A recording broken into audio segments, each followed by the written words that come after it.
Can red cherry shrimp be kept alone in a community tank? Red cherry shrimp and other types of Neocaridina shrimp are social, schooling creatures that do best in groups of at least 10 or more. Any less than this and they may tend to hide among the thicket of aquatic plants or decor, rather than graze as a group out in the open. The last thing you want to do is make the mistake of buying too few shrimp for your community tank, never getting to see them and enjoy their appearance. Guppies and Neocaridina shrimp are visually captivating, creating a kaleidoscope of colors and patterns within your tank. This diversity not only enhances your aquarium's aesthetics, but also provides constant entertainment for aquarists of all ages. Guppies and Neocaridina shrimp can be kept in a 5-gallon tank, but 10 gallons or more is ideal for accommodating both species comfortably. Guppies tend to inhabit the middle to top levels of the water column and are known for their lively swimming patterns. Neocaridina shrimp, on the other hand, are usually found on the substrate, plants, and other tank decorations. They are busy scavengers, constantly foraging for food and exploring every nook and cranny. Create ample hiding places with live plants and hardscapes so that your shrimp feel comfortable in their surroundings. For both species, plants will also provide shelter for their babies to hide. Both guppies and Neocaridina shrimp share similar preferences when it comes to water parameters. They thrive in water with a neutral pH level of around 7.0 and a temperature range of 72 to 78 degrees Fahrenheit, which is approximately 22 to 26 degrees Celsius. This compatibility ensures that you won't need to make major adjustments to your aquarium setup when keeping them together. Keep in mind that if you keep guppies at around 72 degrees Fahrenheit, they may grow slower but could live for 3.5 years or longer. Guppies and Neocaridina shrimp are both prolific breeders, and it's very easy to grow a large number of them in your tank in a very short period of time. If you do not have a tank that can accommodate a large number of guppies, I recommend going with a males-only tank as they're the ones that exhibit the most amount of color. Guppies are omnivores and may occasionally nibble on small organisms, but they rarely target adult shrimp. However, they might prey on baby shrimp if there aren't enough hiding spots like plants or caves.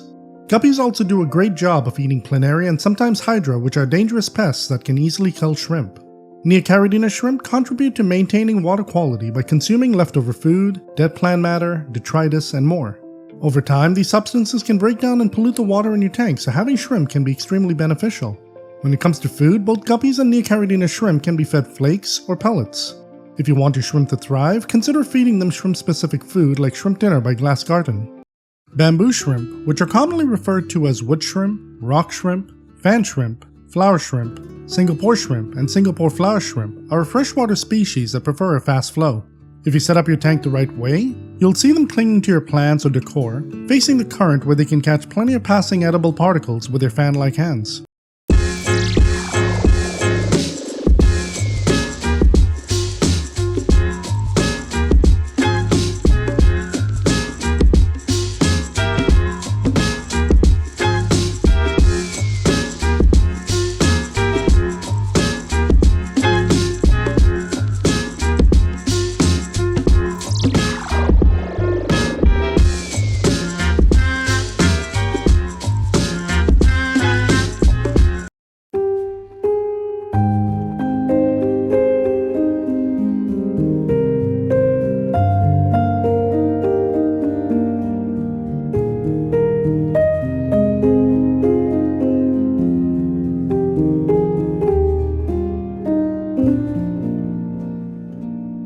Bamboo shrimp are medium-sized shrimp that can grow to about 3 to 4 inches in size when fully mature.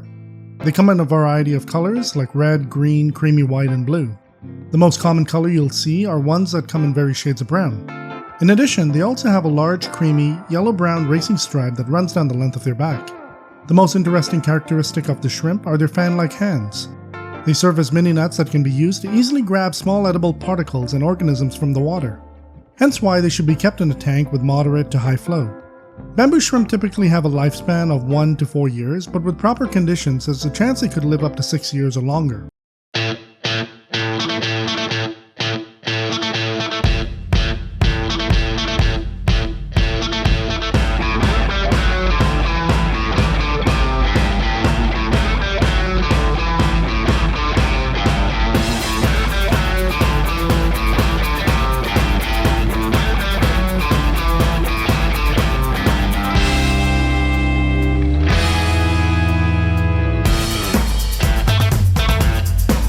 When setting up a tank for a bamboo shrimp, the bigger, the better. The shrimp pull food from the water column, which means there has to be enough water volume in the tank to support their food needs. A 20-gallon long is a good-sized tank to support one bamboo shrimp, but personally, I've managed to keep 2 in mine as there was a moderate water flow. Keep in mind that bamboo shrimp require water that is well oxygenated. On top of a good water flow, you'll want to ensure that your tank has some rocks, driftwood, or plants for them to climb up and perch themselves on, as it'll make it easier for them to grab food particles that are flowing around them. One thing I'd like to advise you is not to keep your tank crystal clean by using fine filter pads. This overfiltration can remove all floating particles within the water column, and you could potentially starve your shrimp. A lid is also a good thing to have, as these shrimp sometimes will climb out of the tank to explore their surroundings. Bamboo shrimp do well in an established tank. They can thrive in a tank that has a temperature range of 70 to 88 degrees Fahrenheit, which is approximately 22 to 28 degrees Celsius. Their tank can have a pH of 6.0 to 8.0, GH of 6 to 8, KH of 2 to 6, and TDS of 100 to 300. The shrimp are highly sensitive, so ammonia and nitrite levels need to be at a constant 0. Before you introduce your new shrimp to your tank, drip acclimate them for at least 3 hours so that they get used to your water parameters. With this being said, it's not uncommon for bamboo shrimp to die shortly after being added to a tank. The fact that these shrimp are usually wild-caught could be one of the reasons why they don't make it. It could be the shift in water parameters or stress from the transportation from the supplier to the store to your tank. Bamboo shrimp are gentle giants. They are very peaceful, calm, and do not bother other tank mates. They're relatively active for shrimp, and you'll often see them repositioning themselves on rocks, plants, or driftwood to find the optimal place to catch floating particles. Sometimes you'll even see them scavenging around the substrate using their fan-like hands to pick up any organic matter. Bamboo shrimp can be shy at first when they're introduced to a tank, but give it some time and you'll see them slowly becoming bolder each day. These shrimp also tend to be more active at night. Bamboo shrimp can be kept by themselves, however, they prefer to live in groups. Although they do not interact with each other, being in a group makes them feel more comfortable and less stressed. One fun thing you may often see is that these shrimp will form a line during feeding time. If it gets too crowded, they'll simply move and make place for the other instead of chasing it away. Amano shrimp, scientifically known as Caridina multidentata or Caridina japonica, originated in Japan. They were named after Mr. Takashi Amano, the founder of Aqua Design Amano, also known as ADA. It was he who discovered their immense appetite for algae and introduced them into the aquarium hobby in the 1980s. Bamboo shrimp are detritivores, which means they feed on various organic particles that float in the water, microorganisms, detritus, and floating green algae. They trap these food particles with their fans and transfer them to their mouths, hence why it's important to have a really good flow in your tank.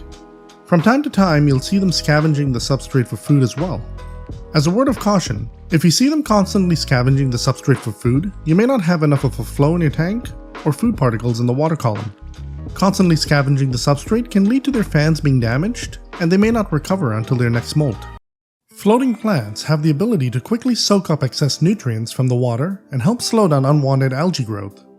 They also add more surface area for biofilm to grow on. Biofilm makes up the majority of a shrimp's natural diet, so giving it the room to expand is very beneficial. Another benefit is that they make wonderful hiding places, especially after a shrimp molts.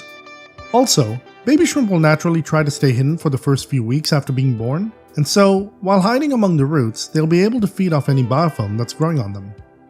Unlike many other types of shrimp species, bamboo shrimp do not usually exhibit omnivorous feeding habits, which means you may not see them eating certain types of pellet foods, their own molt, or even dead tank mates. In order for them to thrive, providing them with powdered food is the best way to go. When it comes to feeding bamboo shrimp, I provide them with a few varieties of powdered food. The first two are fish flakes and algae wafers that I grind up and mix together. I also provide them with Bacteria and Shrimp Baby, which are micro-powdered foods. When I do maintenance on my tank, I'll run my hands through the plants to shake off any debris that might have collected on them.